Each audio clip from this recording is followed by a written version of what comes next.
With permission, Mr. Speaker, I'd like to update the House on the despicable terrorist attack in Algeria and on the tragic events of the last few days.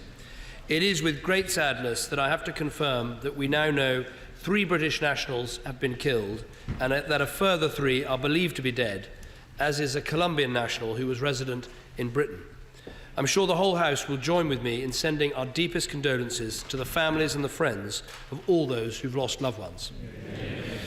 Mr. Speaker, first let me update the House on developments over the weekend and the steps we've taken to get survivors home, and then let me begin to set out how I believe we'll work with our allies to overcome the terrorist scourge in this region.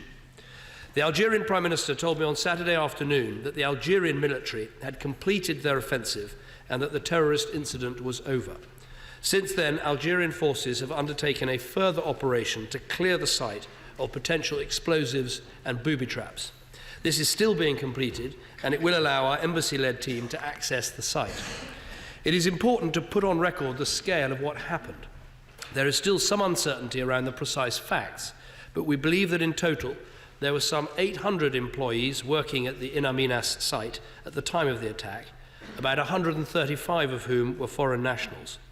Over 40 were taken hostage, at least 12 were killed, with at least a further 20 unaccounted for and feared dead. The Algerian Prime Minister has recently said today that he believes 37 foreign hostages were killed. The number of terrorists was over 30. Most were killed during the incident, but a small number are in Algerian custody. Our immediate priorities have been the safety of the British nationals involved, the evacuation of the wounded and freed hostages, and the repatriation of those who've tragically been killed. Working closely with BP and side by side with our US, Japanese and Norwegian partners, a swift international evacuation effort has been completed.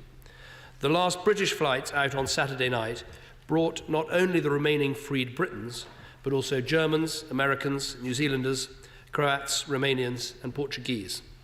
As of yesterday, all 22 British nationals caught up in the attack, who either escaped or were freed, had been safely returned to Britain to be debriefed by the police and, of course, reunited with their families. Now, our most vital work is bringing home those who died. An international team of British, American and Norwegian experts is in close cooperation with the Algerian Ministry of Justice, undertaking the task of formally identifying their bodies.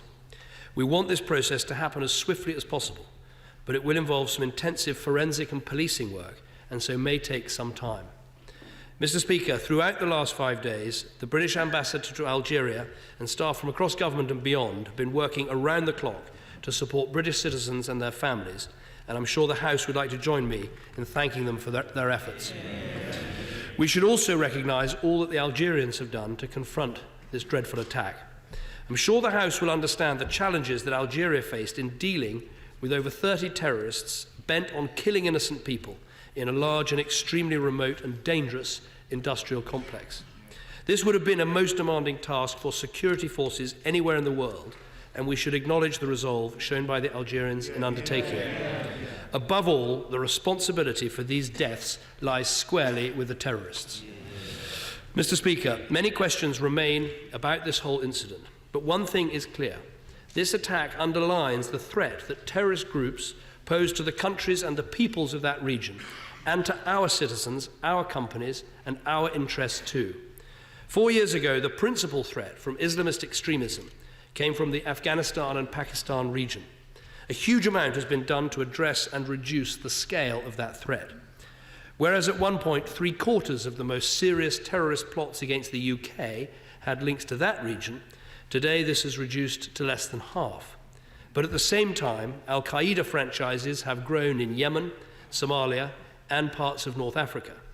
The changing nature of the threat we face was highlighted in our national security strategy in 2010, and it did shape the decisions that we made.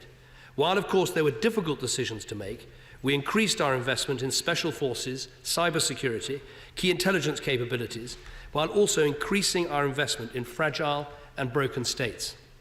In North Africa, as in Somalia, terrorist activity has been fueled by hostage ransoms and by wider criminality. To date, the threat it poses has been to these North African states themselves and, of course, as I've said, to Western interests in those states. But as it escalates, it is also becoming a magnet for jihadists from other countries who share this poisonous ideology. Indeed, there are already reports of non-Algerian nationals involved in this attack. Mr. Speaker, more than ever, this evolving threat demands an international response. It must be one that is tough, intelligent, patient, and based on strong international partnerships. First, we should be clear that this murderous violence requires a strong security response. We must be realistic and hard-headed about the threats that we face. Our role is to support the governments of the region in their resolve to combat this menace, as many are doing at a high cost. So we will work closely with the Algerian government to learn the lessons of this attack and to deepen our security cooperation. And we will contribute British intelligence and counter-terrorism assets to an international effort to find and dismantle the network that planned and ordered the brutal assault at In Amenas. We must work right across the region. In Nigeria, we will continue our close security partnership with the government as it confronts Islamist-inspired terrorism. In Libya, we will continue to support the new government on the urgent priority of building new and effective security forces. And in Mali, we will work with the Malians themselves, with their neighbours and with our international allies to prevent a new terrorist haven developing on Europe's doorstep. Mr. Speaker, we support the French intervention that took place at the request of the Malian government, and we are working to ensure that an African-led military force can, with the appropriate training and support, help to ensure Mali's long-term stability. That support would include the EU training mission that was agreed by EU foreign ministers in Brussels last week. Second, our tough security response must be matched by an intelligent political response. Al-Qaeda franchises thrive where there are weak political institutions, political instability, and the failure to address long-standing political grievances.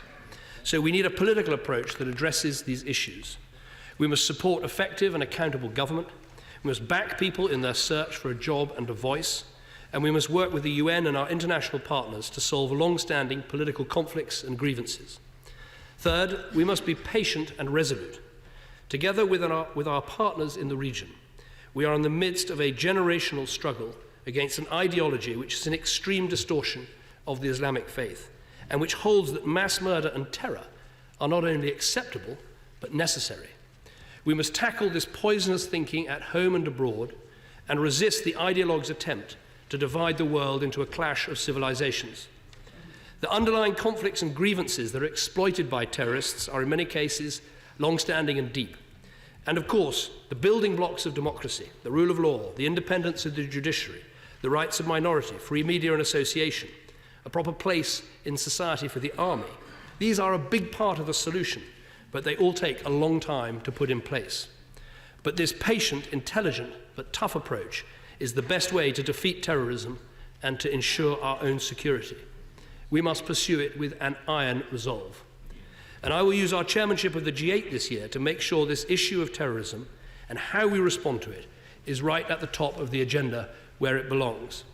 In sum, we must frustrate the terrorists with our security, we must beat them militarily, we must address the poisonous narrative they feed on, we must close down the ungoverned space in which they thrive, and we must deal with the grievances that they use to garner support. This is the work that our generation faces, and we must demonstrate the same resolve and sense of purpose as previous generations have with the challenges that they faced in this House and in this country. And I commend this statement to the House.